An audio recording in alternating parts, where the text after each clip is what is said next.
Hello mga kamarites, ito na nga po at dumating na itong aking inaantay na parcel. Ito nga po ay paglalagyan namin ng printer at saka ng laptop. Para naman nga po magamit ulit yung lamesa namin. 800 plus nga po ang bili ko nito sa Orange app at foldable nga rin po ito. Abay kung meron kayong pupuntahang outing at wala kayong lamesa, pwede nga po itong dalhin. Madali nga lang din po itong ligpitin kung ayaw nyo na nga po itong gamitin. At ilagay lang sa isang tabi. Kulay puti nga po yung in-order ko para naman maganda tingnan. Ito nga po yung pinaka-itsura ng lamesa namin kumarites at talaga namang magulo dahil sa printer at laptop, pati na nga rin po sa laminator. Ilalagay ko nga po yung nabili kong lamesa doon nga po sa harap ng salamin. Meron na talaga akong napipicture sa isip ko kumarites kung ano nga po yung gagawin namin dito pero hindi pa nga pwede dahil busy pa nga si Jowa. Bumili nga po ako ng pansamantagal na lamesa para wala na nga pong nakapatong dito sa aming kainan. Kaya ayan, inurong na nga po namin yung lamesang ginagamit namin. Sakto nga lang po ito dito kumarites pero meron nga pong nakaharang doon kaya kailangan nga pong putulin. Dahil kung hindi nga po namin ito isasagad ay masikip nga po dito sa aming pwesto. Mahihirapan na nga pong daanan yung pintuan. Kaya naman sabi ko nga mas maganda nga pong isagad yung pinakalamesa doon sa dulo. Kailangan nga po namin agad ito matapos kumarites dahil meron pa nga pong pasok si Jowa ng panggabi. So ito na nga po yung pinaka-itsura dito banda at masikip nga po ito. Sabi ko nga po iakyat niya na lang yung pinaka-amplifier doon sa pinaglalagyan namin ng tissue. Para maputol nga po yung pinagpapatungan ng amplifier. Ako talaga dito kumarites ay magkaroon nga po dito ng drawer. Saan nakatago nga po yung mga gamit kagaya ng speaker at saka ng amplifier at DVD. Gusto ko talaga na nakatago nga po yung mga gamit kaysa nga po nakadisplay lahat. Feeling ko kasi ay makalat nga pong tingnan. Kaya hanggat maaari nga po ay tinatago ko nga po yung mga gamit na hindi naman namin kailangan. Lalo na nga po pag maliit lang yung mga bahay natin ay kailangan talaga nating madalas magbawas ng gamit.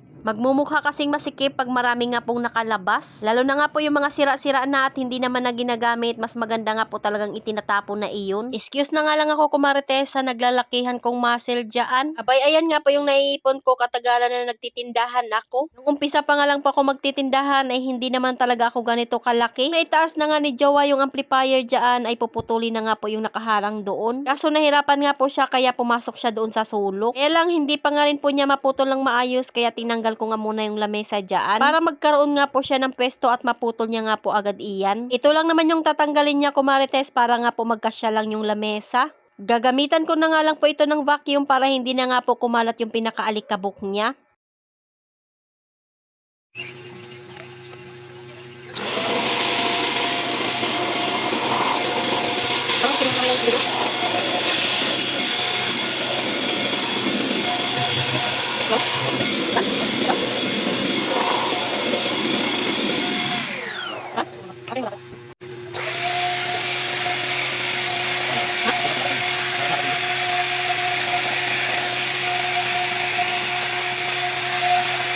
Tapos ko nga pong mag-vacuum, ayan, at pinuwesto na nga ni Jowa yung lamesa. Kung sakto lang talaga siya dyan kumarites at meron pa ngang space sa ilalim. Kaya naman pinuwesto niya na nga po yung printer at saka yung laptop. Di pa naman ito yung final kumarites dahil yung salamin nga po dyan ay babaguhin pa namin iyan. Dahil tingnan nyo naman nga po at hindi nga po kulay puti iyan at hindi rin kulay black. Hindi nga po siya pasok at swak sa aking paningin. Ayan, at ako na nga po pumalit sa pag-aayos dyan dahil nagkakape na nga si Jowa. Hindi niya nga napansin na meron ngang nakapwesto dyan na camera. Lang kasi talaga itong space ng bahay namin kaya naman kung saan nga lang kaming sulok po may pwesto. Nung ganito na nga po yung ginawa namin sa lamesa kumarites ay nabubuksan na nga po ng maayos yung aming pintuan. Excited na nga po akong pagandahin dito kumarites banda. Pero syempre hindi ko naman nga po yun magagawa mag-isa. Saan ko na nga po yung salamin para nga po matanggal yung pinakaalikabok niya. Ano sa tingin nyo kumarites, maganda ba yung salamin dito or kailangan ko nang tanggalin? Napatanggal ko nga lang po kay Jowa dyan ay yung kahoy. Gusto ko nga pong maglagay dyan ng floating shelf. Syempre yung pinakadingding niya ay gusto ko nga rin pong may design. Yung simple lang para hindi naman nga po crowded. Kaya ayan, pinatanggal ko na nga po yung mga nakasabit dyan at ipapaakyat ko na nga po doon sa taas. Ang ako nag-aayos nga po dyan at binabalik yung mga gamit, si Jowa naman nga po ay naglilinis. May folding chair nga rin po kami binili dati at sakto nga lang po iyon dito. Kaya naman pinakuha ko na nga po doon sa taas para nga po masubukan na. Excited na nga rin po ako mag-check out ng mga gagamitin namin dito. Pero syempre may limit kumarites dahil alam nyo na at meron tayong tindahan, priority natin ang puhunan. Nasan ko na nga muna yung kalendar dyan dyan dahil napansin ko nga po masyado ng maalikabok. Ilang minuto pa nga lang pong nakataas yung buhok ko pero ramdam ko na nga po yung migraine ko kaya naman naisip ko na nga pong ibaba. Sumasakit talaga yung ulo ko pag medyo matagal na nakatali itong aking buhok. Kaya madalas nyo talaga ako nakikitang nakalugay. At sobra na nga po akong naiinitan. Talagang pinakamahirap sa bahay pag meron nga tayong ginagawa, kumakalat nga po talaga ng sobra. Kaya naman talaga kailangan mo ngang ligpitin bawat sulok. Ayan, at hindi pa nga tapos ang pag-aayos ko dyan, kumarites, at na-appreciate ko na nga rin po yung ganda niya. Ayan, at inilagay ko na nga po yung upuan na nakatago lang dati. O di ba mas mabilis nga pong itabi yung mga gamit pag natutupi lang sila. Siyempre, at sinubukan ko na nga kung sakto lang sa height ko. Saktong-sakto lang naman, kumarites, at talaga naman komportable nga rin po yung upo ko dyan. Kaya hindi na nga ako mahihiya kung meron nga pong magpapaprint or magpapaserox na mapapasok dito sa bahay. Maayos na nga po tingnan itong aking working space. Yeah, char. Working space yan. Ang natutuwa na nga po ako ng itsura nito, kumarites, kahit hindi pa nga po ito yung pinaka-final. Ito nga po yung makikita mo pag doon ka nga po sa pintuan nakatayo.